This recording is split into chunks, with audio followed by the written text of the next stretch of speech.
right, welcome back to another episode of StichMethod. Before we begin, make sure you click that subscribe button because I really do want to share my love for teaching and my joy for music with anyone who wants to hear it. Let us begin. All right, so last week I made a video on how to hunt down and find and navigate to any minor pentatonic you wanted using the minor caged mindset. And a lot of people asked, hey, can you do the same thing for major? And I said, well, that's a pretty good idea. Maybe I should. So the information I'm presenting to you, by the way, has been around on the guitar forever. But I want to present how I see it and how I think it helps to use it. So very quickly, the major cage chord system, you really want to know how it works. And just in case you have not seen my major bar chord video or my major cage chord video linked below, you do want to watch that. You might know your cage chord shapes, but you want to see how they link together because linking them together is part of this whole entire process. So watch that video in case you haven't seen it. Now, if you have seen it, let's continue. So here we're going to start with our C-shaped chord. It's the first chord in the cage chord system, the C shape. Now some people play it with a full bar like this, some people play it with a mini bar, whatever works for you. The most important piece of this puzzle is that you see the chord, that you can see the intervals. And so when you look at this chord, this is a major chord. A major chord consists of 1s, 3s, and 5s. And if you look at the chart I have in front of you, you can see 1, 3, 5, 1, 3. And that's an important fact to know because if you know what intervals go into a major pentatonic, which is a 1, 2, 3, 5, and 6, you can see that 3/5 of a pentatonic consists of these chord tones. Same thing I did for the minor video last week. And so seeing and navigating by chords is going to get you to your pentatonic rather quickly instead of trying to have to run down your roots or kind of like, skate with your eyes down these strings. And so we're going to start with the C-shaped chord. Now right here I'm playing on the 4th fret, okay? This is an E chord. Now, since this is an E chord, I'm going to show you that this C shape goes with this shaped pentatonic. Now, some people might call this a form 4, some people call it a form 1, but you can always definitely call it a C-shaped pentatonic because it always goes with your C-shaped chord. And so if this is an E chord, because this is my root note, then this means that the corresponding pentatonic is an E major pentatonic. It is a C-shaped chord, but the root is on the E, making this an E major chord. The root note of the chord is the root note of your pentatonic. So this pentatonic shape always goes with this chord. If I needed a G major pentatonic, well, I'd find where my G major chord is in the C shape. There it is right there. Root's on the 10th fret of the A string. That is a G, which makes this a G major pentatonic. All right. And I'll do one more trick for you. If I play a D chord here, this is the opening chord to Under the Bridge. This is a D chord, which makes this a D major pentatonic. So C shape goes with the C-shaped chord, goes with the C shape pentatonic, or what I call a form 4, if you're looking at pentatonics individually. Let's keep moving. So here we had our C-shaped chord. Now the C connects to the A shape. Here's your A shape.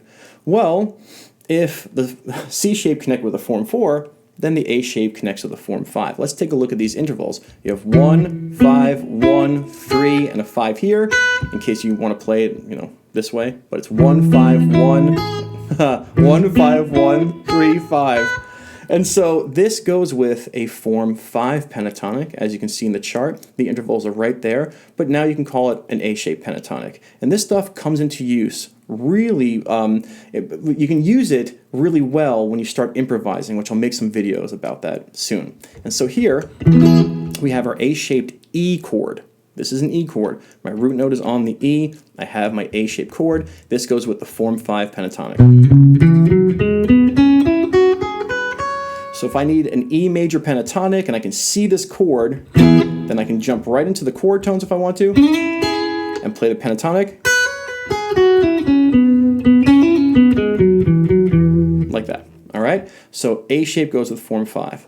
The A shape connects to the G shape. Here's my G-shaped E major chord. You can see the intervals on this chart. 1, 3, 5, 1, 3, and if you play the 5 on the B string as well, 5, 1.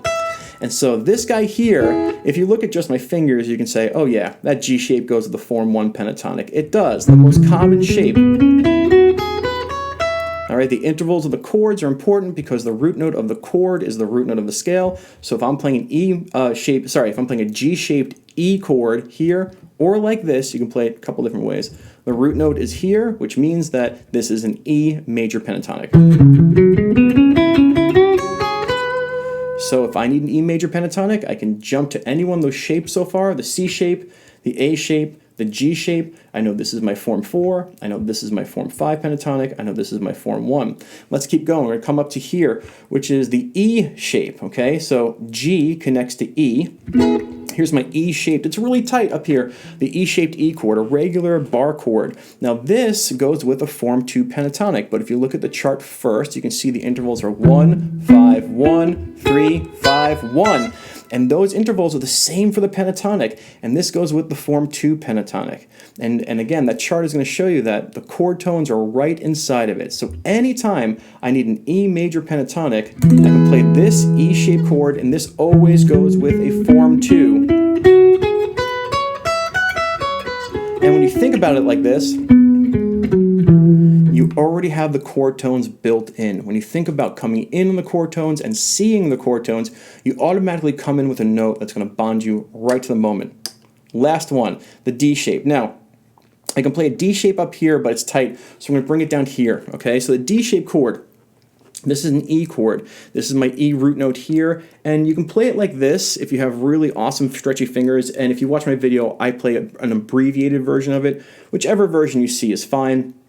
You can see the intervals from the root note are 1, 5, 1, and 3.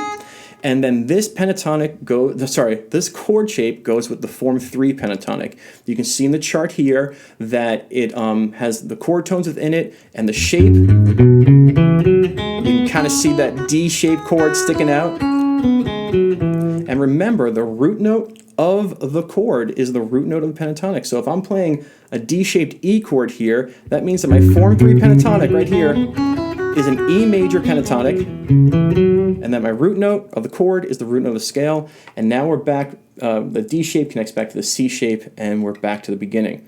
So this video moved a little bit quicker than my minor video, because I'm sure many of you have seen my minor video. But caged pentatonics and caged chords, they all go together, and I like to navigate with the chord first. Now the question is, how do you practice this? That's where my Patreon account comes in.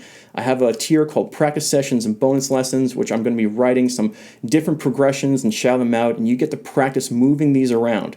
If you want to practice moving them around, I say go to a backing track and find like an E major backing track, F major, find the chord, whatever you want. If it's an F major backing track, find an F major chord, find the corresponding pentatonic, you'll have it. On the Patreon, I like to practice with you, show you how you can implement this into your playing rather effectively, so do check it out. But that's how simple this idea can be. Instead of trying to link together pentatonic shapes, find the chord. So thank you so much for being here. Again, check out the Patreon, check out the rest of the channel, make sure you share and subscribe, blah, blah, blah. Thank you for being here. More videos coming soon. I'll stop talking. Bye-bye.